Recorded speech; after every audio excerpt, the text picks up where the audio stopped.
Oi, mamães! Eu sou Valéria Gomes. Eu ajudo mamães e futuras mamães a entender todas as etapas da gestação. Hoje eu tô aqui para a gente falar de um tema bastante importante, que são as alterações do nosso corpo durante a gravidez, né?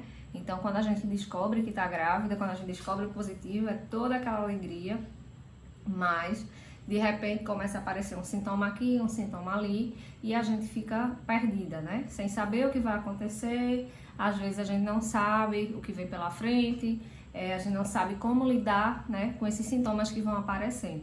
E o mais importante disso, né, além de saber o que vem pela frente e de ter mecanismos para lidar com os sintomas que vão aparecendo, o motivo, o mais importante pelo qual a gente deve saber o que acontece no nosso corpo é saber diferenciar o que é considerado normal, né, durante a gravidez, do que é considerado patológico, do que é um desvio na curva de normalidade, né? Então, eu tô aqui hoje pra gente falar, basicamente, dos principais sinais e sintomas que o nosso corpo nos dá durante a gravidez, dessas alterações todas que ocorrem, né? Porque é um período de muitas mudanças e mudanças rápidas. Então, a gente precisa saber o que é normal, o que é comum de acontecer. Pode ser que aconteça, pode ser que não aconteça, né? Gravidez não é uma receita de bolo. Então, para muitas mulheres, algumas coisas acontecem e outras não. Alguns sintomas aparecem mais forte e outros mais brandos. Mas a gente precisa saber o que é o comum, o que acontece mais, né? Para poder a gente se preparar, saber o que é que pode acontecer ou não e saber lidar bem com o que for acontecendo com a gente, tá certo? Então, a gente tem de muitas mulheres, eu já ouvi de muitas mulheres, às vezes a crença de que por não estar sentindo nada, por ter tido alguns sintomas que são clássicos de uma forma mais leve, por exemplo, não, eu tive pouco enjoo, ou eu não senti nada, e ter a impressão de que isso, de que o fato de não ter muitos sintomas é uma coisa que vai me trazer uma gestação sem nenhuma complicação, mas não necessariamente é assim, né? Às vezes a gente não tá sentindo nada e aí tem uma gravidez super tranquila, mas aí que aparece alguma coisa no final ou você tem um risco aumentado para alguma outra complicação, e o fato de não estar sentindo nada não quer dizer que você não vá apresentar algum problema. Então, independente dos sintomas ou não, é importante dizer que você tem que ficar atenta, né? Apesar de não querer fazer alarde, não querer assustar ninguém, mas a gente tem que ficar atenta. Por quê? Porque geralmente quando tem alguma coisa errada com o nosso corpo, ele nos dá alguns sinais. E é importante que a gente conheça esses sinais para saber agir, né? Para saber também direcionar o profissional que está nos atendendo, que está responsável pelo nosso pré-natal, para que ele também tenha conhecimento desses sintomas e que ele saiba desconfiar na hora certa, tá certo? Existem algumas mulheres que acham que não, porque na gravidez, para eu ganhar um peso, para o meu bebê ser um peso bom, eu tenho que comer muito, né? Tenho que comer bastante, tenho que comer por 2.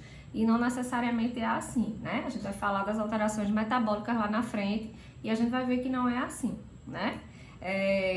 Não, mas minha mãe ou alguma conhecida veio e me disse, me deu alguma orientação. Então, assim, a partir do momento que a gente tá grávida, que a gente comunica para as pessoas que tá grávida, que a gente conta do positivo, os palpites começam de todos os lados, né? A gente recebe uma enxurrada de palpite. Ninguém merece, mas é isso. A gente começa a receber muita gente no intuito de ajudar. Nem todo mundo tem a intuição ou a intenção de nos causar desconforto, mas os palpites vêm, nem sempre as pessoas têm bom senso, né?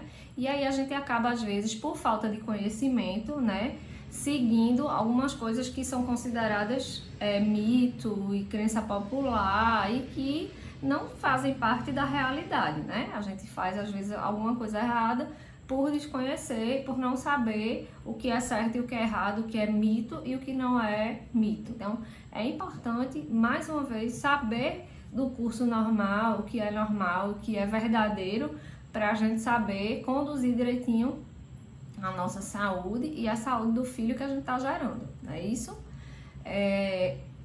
Como eu já falei, gravidez não é uma receita de bolo, né? Cada pessoa vai ter e vai sentir de uma forma diferente, e é isso, porque sua irmã teve uma gravidez assim ou assado, não quer dizer que você vá ter uma gravidez da mesma forma, tanto para melhor quanto para pior. Minha irmã, por exemplo, teve 2 gestações, e uma das gestações foi super tranquila, foi praticamente assintomática, e na segunda gestação ela desidratava com frequência porque ela teve uma condição chamada hiperêmese gravídica, ela vomitava muito, ela passou 9 meses enjoada e ela vivia sendo hospitalizada para fazer hidratação na veia porque ela não conseguia segurar nada no estômago. Já eu tive uma gravidez super tranquila em relação a enjoo, não enjoei praticamente nada, muito pouco, só nas primeiras semanas mesmo, que é o normal, e essa questão do enjoo para mim foi super tranquila.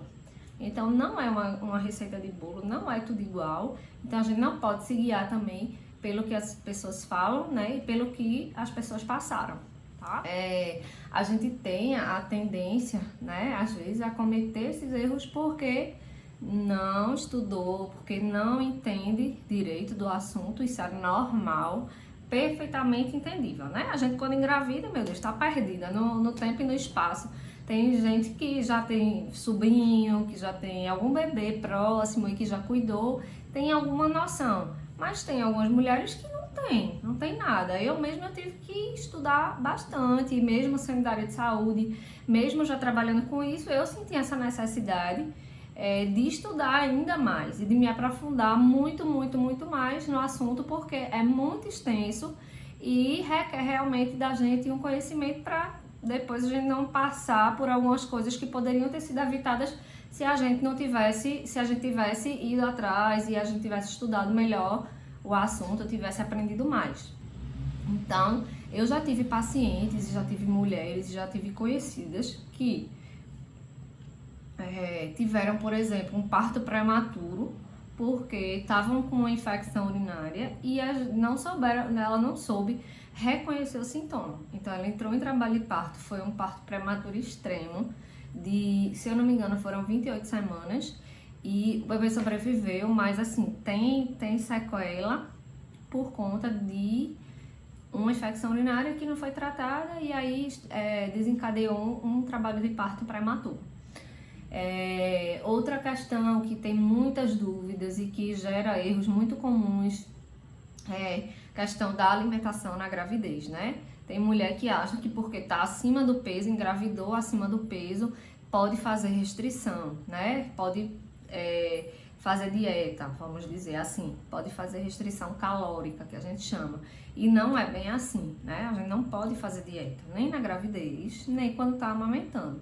E aí, o que a gente vai fazer a gente vai orientar o ganho de peso que essa mulher deve ter de acordo com o peso que ela engravidou, né? Uma pessoa que engravida, uma mulher que engravida com baixo peso, ela vai ter uma curva de peso que a gente vai deixar ela ganhar mais peso do que uma mulher que engravidou com obesidade, né? Com IMC caracterizando a obesidade. Então, o seu índice de massa corporal, quando você engravida, vai determinar a quantidade de peso que você vai ganhar na gestação. A gente vai falar um pouquinho mais pra frente, tá? Então, diante disso tudo que eu tô falando aqui, eu vou falar de algumas modificações comuns, as mais comuns, as principais, durante esse período de 9 meses e de tantas mudanças e tão rápidas mudanças intensas no nosso corpo, né? Às vezes a gente assusta, porque é realmente assim, dormir de um jeito e acordar do outro. A gente às vezes vai dormir, não percebeu nada e no outro dia acorda sentindo um negócio totalmente diferente que a gente nunca sentiu antes, né? Então, vamos lá falar sobre essas mudanças, tá? Eu vou começar pelas mudanças no sistema gastrointestinal, né? Que são as primeiras que começam a ocorrer quando a gente tá grávida e são as mais comuns, tá? Então, os hormônios da gravidez, a progesterona principalmente, eles provocam a maioria dessas alterações, tá? Então, Quando a gente tá grávida, nas primeiras semanas, o que é que costuma aparecer primeiro? A náusea, né, e o vômito, o famoso enjoo da gravidez, né? Então, isso acontece por conta de questões hormonais da gravidez mesmo, tá? E é muito comum. Geralmente, o pico dos enjoos se dá por volta de 9 semanas e começa a melhorar por volta de 12, 13 semanas, tá certo? Então, é muito comum essa questão de enjoo e é por causa do enjoo e da náusea que muitas mulheres desconfiam e até descobrem a gravidez. Porque tem mulher que mesmo com a gravidez continua tendo algum tipo de sangramento ou de escape. Então, pela questão da menstruação, não se dá conta da gravidez e só vem se dar conta quando começa a sentir náusea, vômito, começa a ficar tonta, enfim. Essa é uma alteração muito comum e costuma ser uma das primeiras que aparece. Com o passar da gravidez e com o passar das semanas, o que pode acontecer também relacionado ao nosso sistema intestinal é a constipação, né? Que é a famosa prisão de ventre. Também por questões hormonais, porque o hormônio da gravidez, ele causa um relaxamento das nossas alças intestinais. Então, o nosso trânsito intestinal, ele tende a ficar mais lento. E por conta dessa lentidão, a gente também pode ter gases, pode ficar com aquela sensação de barriga distendida, né? Então, isso também vem a se juntar, depois da náusea e do vômito, a esses sintomas gastrointestinais, tá certo? Aí, mais pra frente, a barriga começa a crescer e o útero começa a empurrar todas as nossas vísceras, né? Inclusive o nosso intestino, que vai ficando bem apertadinho ali. O próprio PP, dependendo da posição que ele esteja, ele pressiona as nossas alças intestinais e pode piorar ainda mais essa questão da constipação, né? Da prisão de ventre. Então, além dessa questão da prisão de ventre, o que é que acontece? A barriga vai subindo, o útero vai subindo, vai aumentando muito de tamanho e vai empurrando as nossas vísceras e aí ele começa a empurrar o nosso estômago, né? Ele começa a empurrar o nosso estômago para cima e aí vai gerar o refluxo e aí muitas mulheres também vai gerar a famosa azia, né? Então, no final da gravidez é muito comum sentir azia, sentir refluxo, ter que dormir praticamente sentada, porque quando deita, tanto vai dar falta de ar, que eu vou falar mais pra frente, como a questão da azia. Então, em relação às mudanças gastrointestinais, essas são as principais, tá certo? A náusea, o vômito, a prisão de ventre, né? A azia e o refluxo. Então, essas são o carro-chefe. Uma outra coisa curiosa que pode acontecer, eu não sei se vocês já conhecem algum caso, mas tem muita mulher que durante a gravidez ou após tem problema com a vesícula biliar. Já viram alguma grávida ou alguma puérpera ter problema de vesícula e muitas vezes vai até para o bloco cirúrgico, operar a vesícula. Por quê? Porque com a constipação da gravidez, com essa diminuição no nosso trânsito intestinal, essa lentidão, a bile, ela fica muito tempo presa na nossa vesícula, fica muito guardada lá, vamos dizer assim, e esse tempo todo que ela fica lá guardada, vai gerando um processo inflamatório, e aí a gente pode ter um problema de vesícula decorrente dessa constipação da gravidez. Muitas mulheres fazem cálculo, né, na vesícula. A gente tem cálculo de rim e tem cálculo de vesícula. E muitas mulheres, por conta dessa constipação na gravidez, esse trânsito intestinal lento, faz esse cálculo na vesícula e aí pode levar até uma intercorrência durante a própria gravidez, né?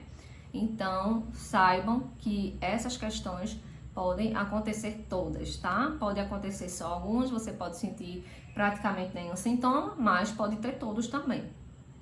Em relação ao nosso metabolismo, né, ao funcionamento geral do nosso metabolismo, o que é que pode acontecer, né, mais comumente? Primeiro de todos os sintomas é a retenção de líquido, tá? A gente tende a reter durante a gravidez 8 a 10 litros a mais de água, de líquido no nosso corpo, tá? É muito, não é? É um volume muito grande. E isso vem muito por quê? Porque o nosso corpo, pelas modificações também metabólicas, hormonais, a gente aumenta a retenção de sódio, que é o sal, né? Por isso que se orienta que na gravidez a gente tem que ter uma dieta branda de sal. Não é só pela questão da pressão, pela questão da retenção de líquido. Então, quanto mais sal a gente come, mais água a gente vai reter no corpo. Mais líquido vai ficar preso no nosso corpo e não vai ser expelido, né? Não vai ser jogado para fora, tá? Então, isso vai interferir no ganho de peso, vai interferir na pressão, enfim. Então, a retenção hídrica é uma característica já da gravidez. E se a gente come muito sal quando está grávida, então a gente tende a reter mais líquido no corpo e aí vai interferir em outras coisas, né? Em outros processos, tá certo? Então, a segunda coisa bastante importante em relação ao nosso metabolismo na gravidez é o nosso ganho de peso, né? A gente vai ganhar peso tanto pela retenção de líquido, como pelo aumento da quantidade de sangue, quanto pelo aumento de peso do bebê, né? A gente tem o ganho de peso do bebê, a gente tem a placenta, a gente tem o líquido amniótico, né? Então, quando junta tudo isso, a gente tem o aumento de peso total, tá? Mas o ganho de peso na gravidez, que é o que eu tô querendo falar agora, tudo vai depender do peso com o qual a mulher engravidou. Na primeira consulta pré-natal, você é feito o cálculo do seu índice de massa corporal, que é o seu peso dividido pela sua altura ao quadrado. É um cálculozinho que a gente faz, não precisa vocês saberem disso, eu só tô falando a nível de conhecimento, mas não precisa saber disso. O que você precisa saber é que tudo vai depender do seu peso, da sua posição na curva de peso de quando você engravidou. Se você é magrinha feito eu, e tá abaixo do peso normal, da curva de peso normal, você pode ganhar de 12,5 kg até 18 kg, tá certo? Na gravidez toda, nos 9 meses. Se você tá dentro de um peso normal, tá? Tá com um índice de massa corporal de 18,5 até 24,9, você vai poder ganhar entre 11 e 16 quilos, tá? Se você tá dentro da faixa normal de peso. E para as mulheres que estão com sobrepeso, tá? Na linha de sobrepeso, que não são obesas, mas que também não estão na linha de peso normal, essas mulheres vão poder ganhar de 7 até 11,5 kg. E para as mulheres que já engravidaram numa condição de obesidade, que aí também já é um fator de risco para outras questões e para outros problemas que podem aparecer na gestação, essas mulheres elas têm que ganhar apenas de 5 a 9 quilos no total da gravidez. Então, não precisa fazer dieta, não é para limitar nenhum alimento, não é para estar fazendo dieta da sopa, dieta da proteína, enfim. O bebê precisa e seu corpo precisa de todos os nutrientes, são extremamente importantes, tá certo? Então, vai ter uma alimentação saudável, o mais saudável possível, balanceada, e o profissional que está fazendo o seu pré-natal vai fazer junto com você esse controle e esse monitoramento do peso para que não exceda o ganho de peso máximo para o seu índice de massa corporal, tá certo?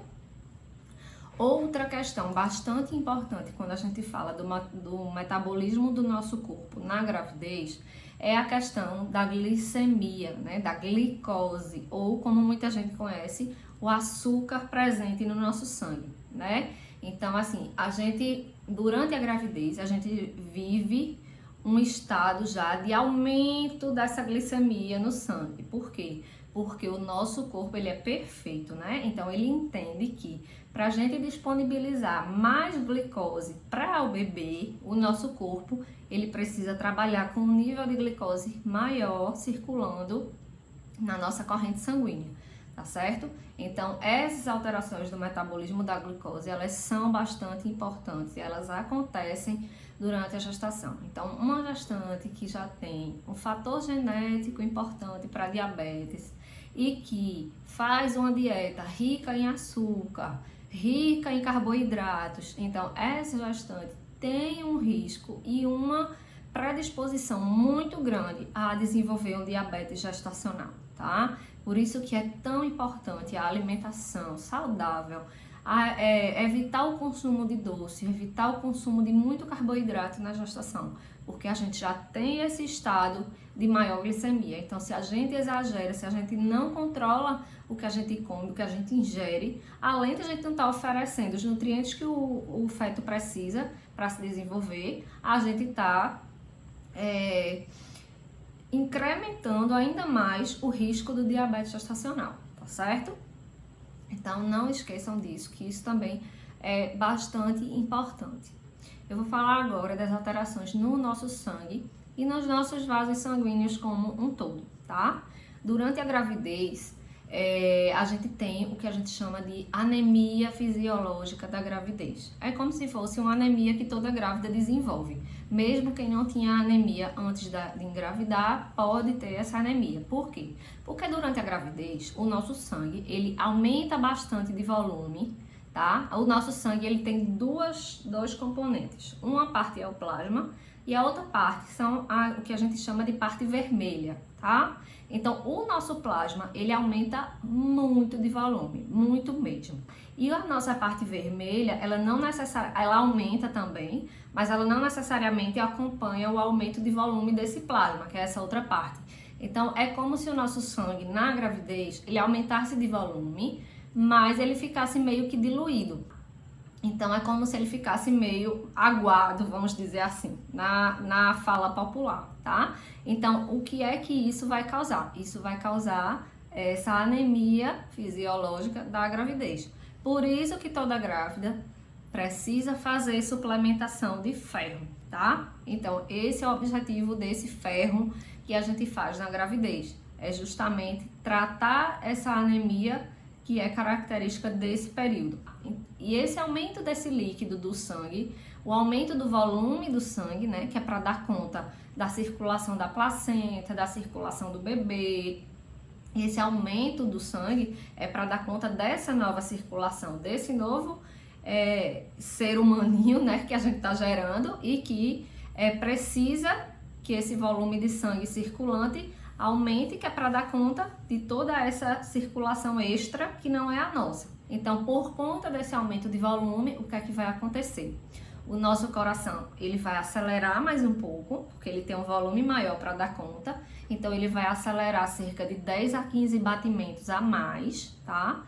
Se a gente tinha um batimento normal de 80 batimentos por minuto, de 70 batimentos por minuto, a gente vai ter um incremento aí de 10 a 15 batimentos por minuto na nossa frequência cardíaca, e isso é perfeitamente normal, tá? É uma alteração que o nosso corpo faz para compensar esse aumento de volume que a gente tem. Outra questão a gente tem uma diminuição da pressão arterial, tá? Por quê? Porque o volume aumenta e se o vaso da gente ele não dilatar para comportar esse volume, a gente vai ter um aumento de pressão. Então, como compensação, o nosso corpo ele dá uma dilatada nos vasos e dá uma queda na pressão, tá certo? Então, aumenta o batimento e a pressão da gente pode diminuir um pouco. Quando eu afiro a pressão das minhas gestantes, eu costumo dizer, tá com pressão de grávida, 9/6, 10/6. Por quê? Porque às vezes a pressão da gente é 12/8 e aí na gestação tende a ter uma queda, tá certo? Então, para as mulheres que estão se queixando, que estão com a pressão baixa, depois da gravidez, é justamente por isso, tá bom? É uma alteração normal do nosso corpo. Em relação ao sangue ainda, a gente tem uma outra alteração que é bem importante e que não pode deixar de ser levada em consideração, tá? O nosso sangue, durante a gravidez, ele aumenta a produção dos fatores de coagulação. Então, toda grávida, ela tem uma tendência maior a fazer trombo, né? A ter trombose, que a gente chama, tá? Por isso que quando a grávida vai viajar, qual é a primeira recomendação?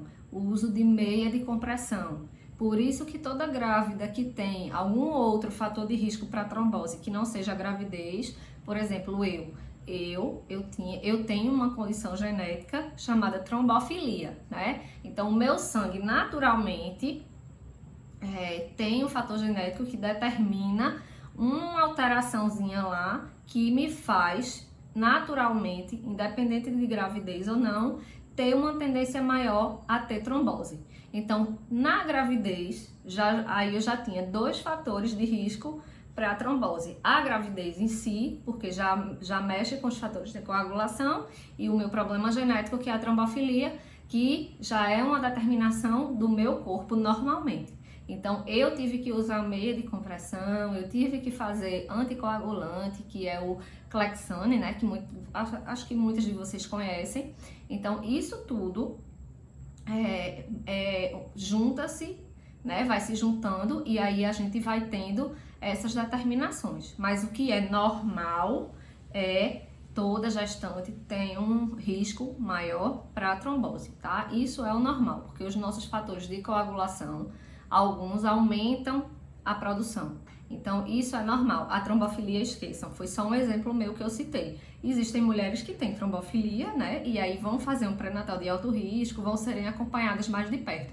Mas isso não é o normal, é um desvio na curva, né? O normal é ter essa maior propensão realmente, mas não num risco tão aumentado como uma mulher que tem trombofilia, tá certo? Em relação às alterações respiratórias, né? Vamos falar agora do nosso pulmão.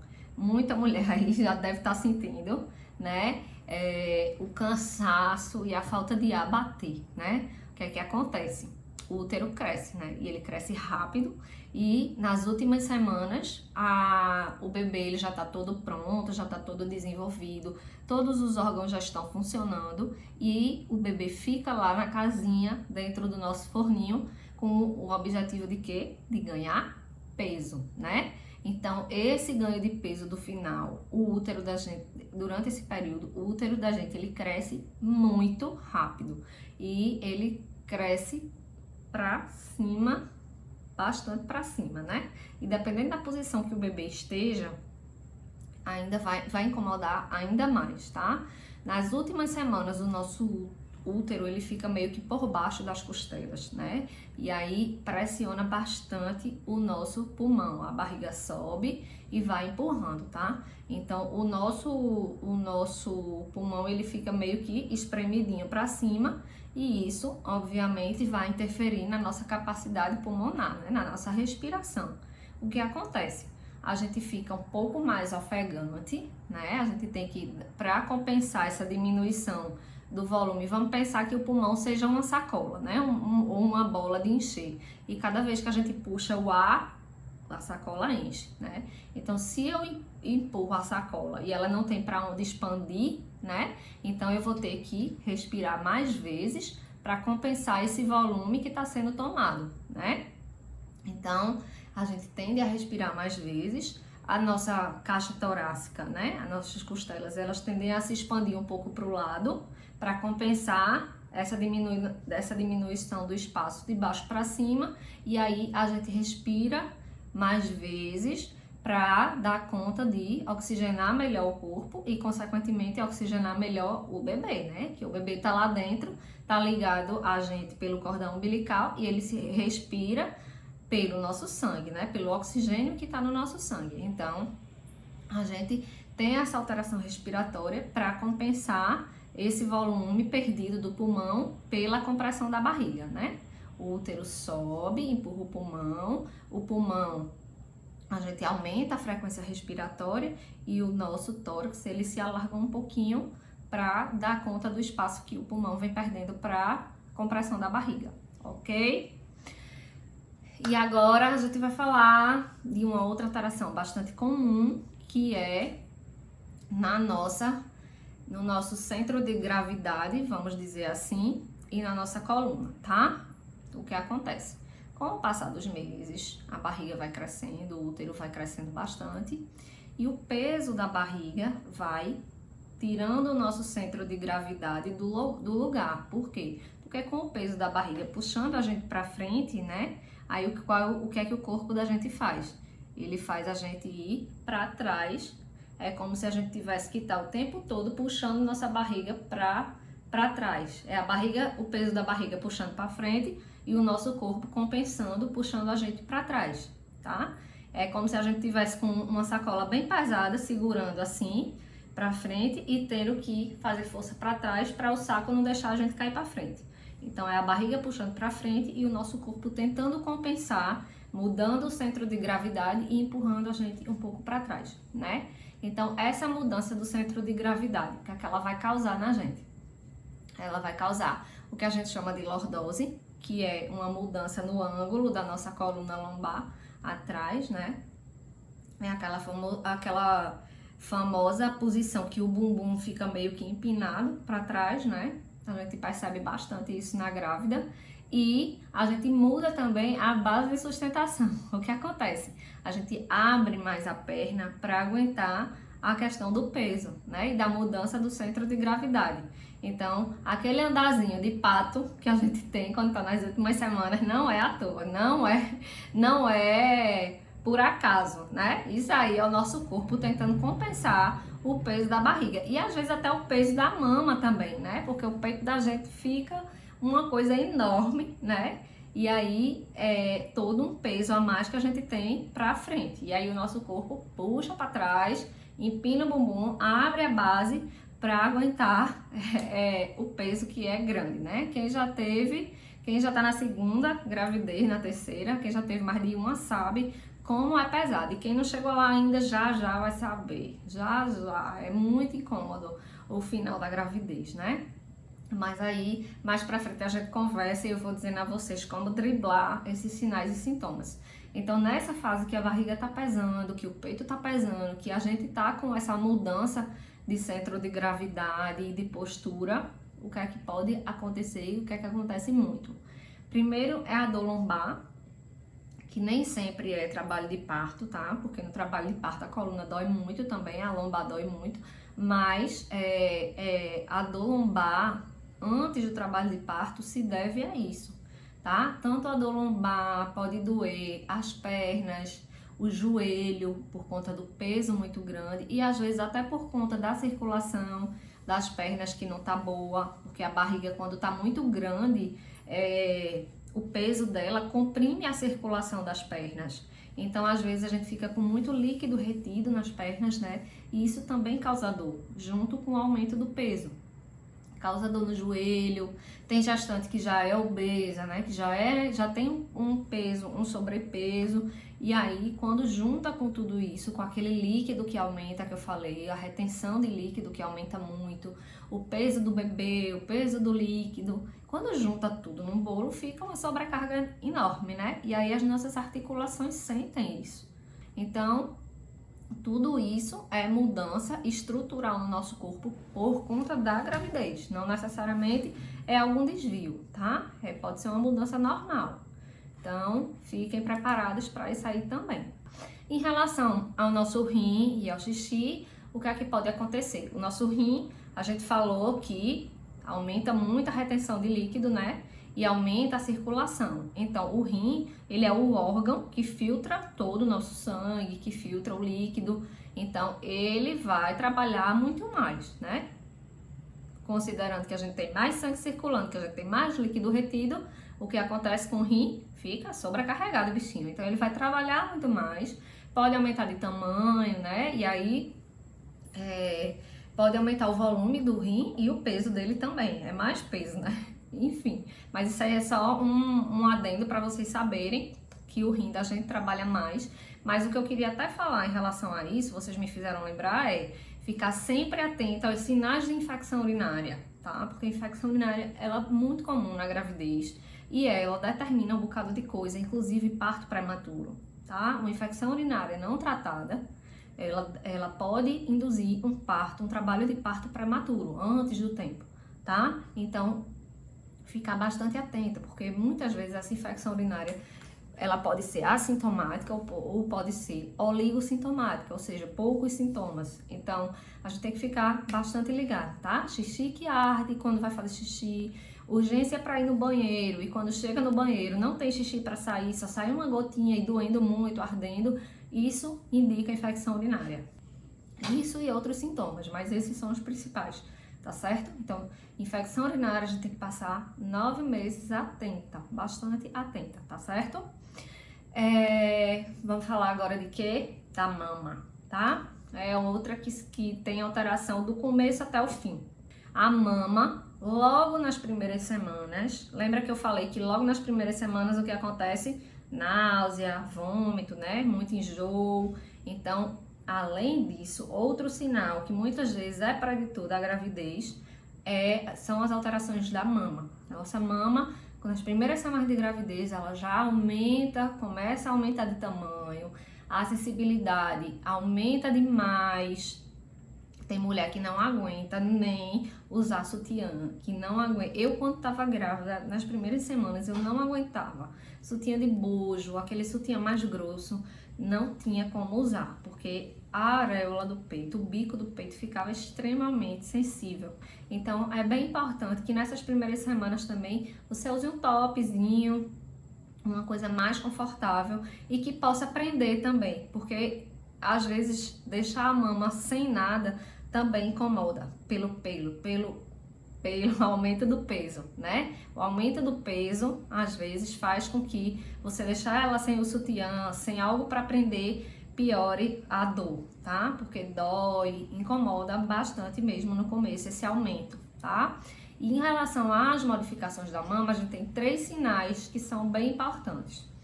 Logo nas primeiras semanas, por volta de 8 semanas mais ou menos, começam a surgir umas manchinhas mais escuras na mama, que a gente chama de tubérculos de Montgomery, tá? São glândulas que se multiplicam e que aumentam de tamanho durante a gravidez, porque lá na frente a gente vai precisar delas para trabalhar evitando infecção bacteriana, enfim. Mais na frente a gente vai precisar delas durante a amamentação para manter as nossas mamas saudáveis e protegidas de infecção, tanto para a gente quanto para o bebê que está mamando, tá certo? Então, esses tubérculos são uma proteção futura contra a infecção, tá certo? Por volta de 16 semanas, mais ou menos, a gente vai ter um aumento muito grande da vascularização. O que é vascularização? A gente, quem está grávida com essa idade gestacional já pode começar a observar, porque além do aumento de tamanho, do volume, da sensibilidade das mamas, a gente vai perceber que as nossas veias nessa região da mama, elas vão ficar bastante visíveis, né? E aí a gente volta para o aumento de líquido que eu falei, para o aumento do sangue que eu falei. Então, como a nossa mama ela está aumentando de volume, a gente está tendo que aumentar as glândulas mamárias, o que acontece? A circulação na região da mama, ela aumenta muito também. Então, para dar conta de circular o sangue suficiente aqui para as alterações da mama acontecerem, o que é que o nosso corpo faz? Aumenta bastante a visibilidade das nossas veias, né? Ficam mais entumecidas, ficam mais visíveis. Então, é normal que as veias da mama fiquem bem aparentes, tá? Fiquem bem visíveis. E o terceiro e último sinal é o aumento da pigmentação, né? No nosso corpo, durante a gestação, a nossa pele como um todo, ela tem uma tendência maior a produzir mais pigmento, tá? Por isso que a gente fala que tem que ter cuidado com o protetor solar, com hidratação, porque qualquer ferimento, qualquer outra coisa, tende a manchar a pele mais fácil durante o período da gestação. E na mama, isso não é diferente, tá?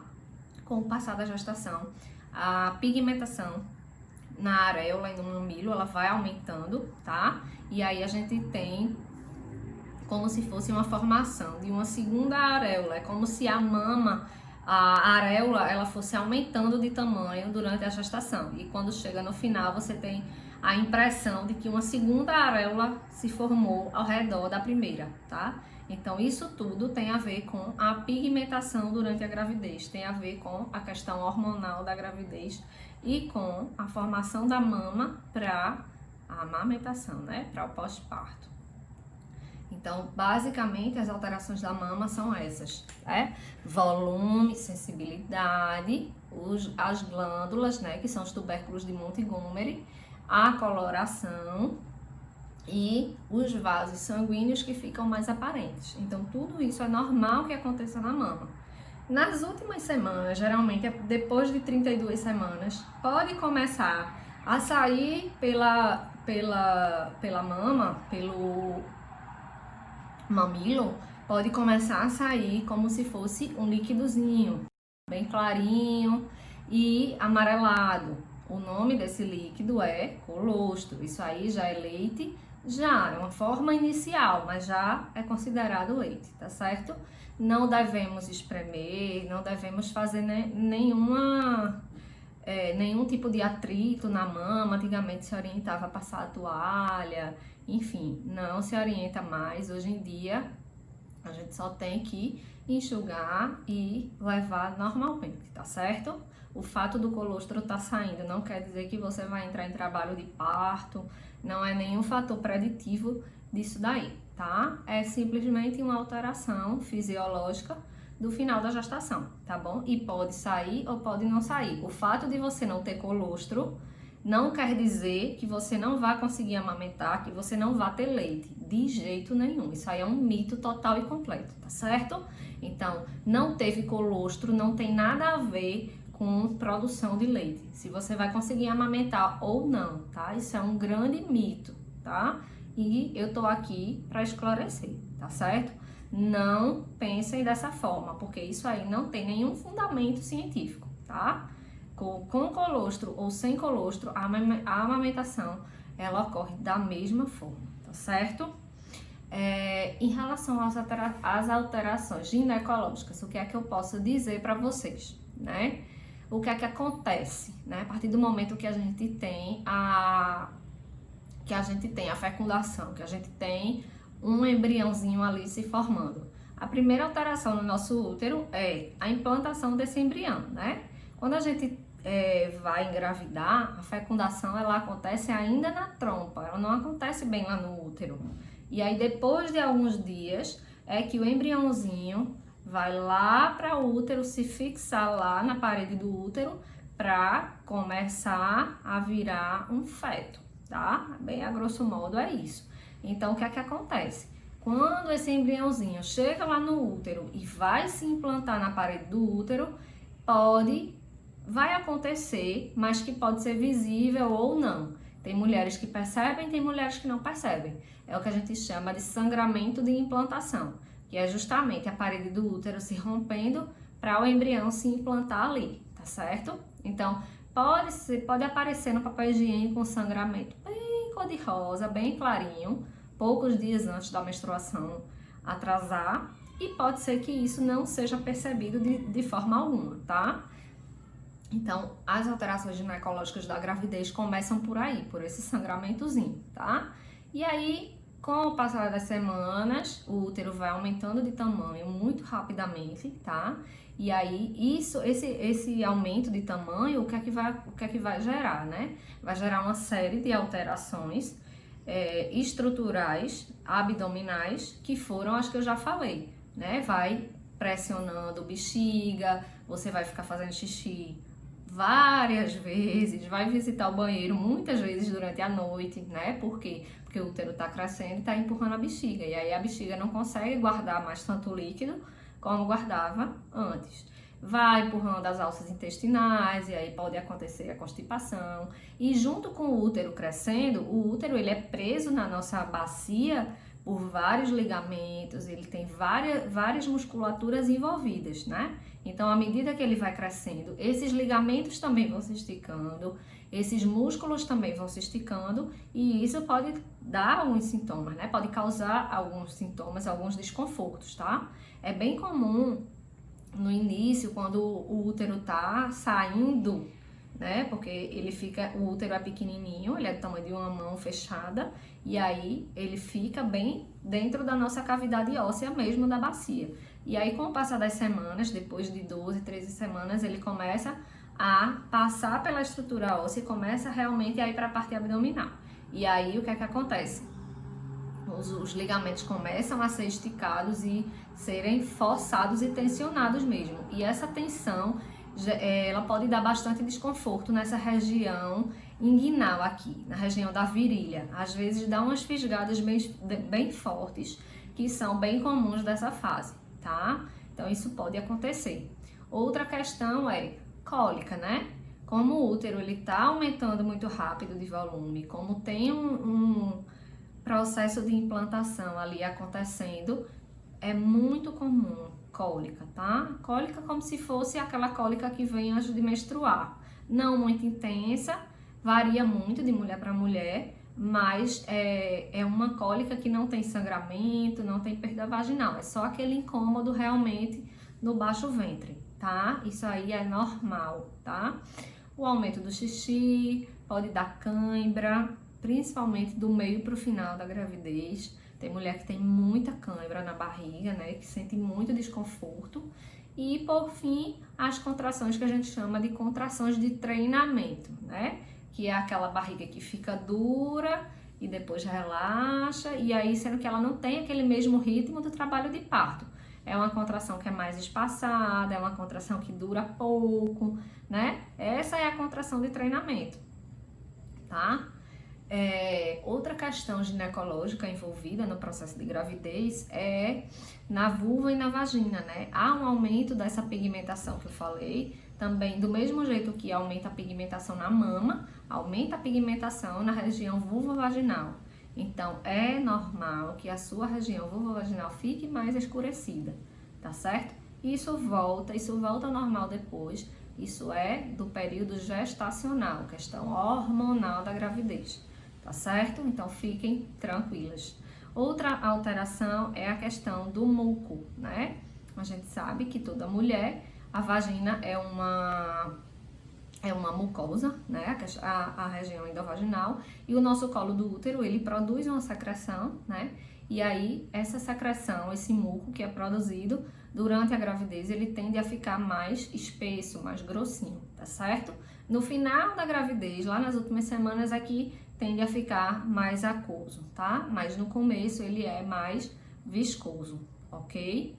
E por último, é que o pH vaginal, a gente tem um pH normal, vaginal, né? E aí ele tende na gravidez a ficar mais ácido. Em relação à secreção vaginal, a gente também tem que ficar muito atenta, porque é outra questão muito comum pela questão imunológica da gravidez. Quem assistiu já me assistiu ou já conversou comigo, lembra que eu falei que eu sempre falo que a gravidez é um estado de baixa imunidade também, né? Então, para o organismo da gente não rejeitar o bebê, o nosso corpo, ele diminui um pouco a nossa imunidade para que o feto não seja rejeitado, né? Porque o feto, ele querendo ou não, ele é um corpo estranho.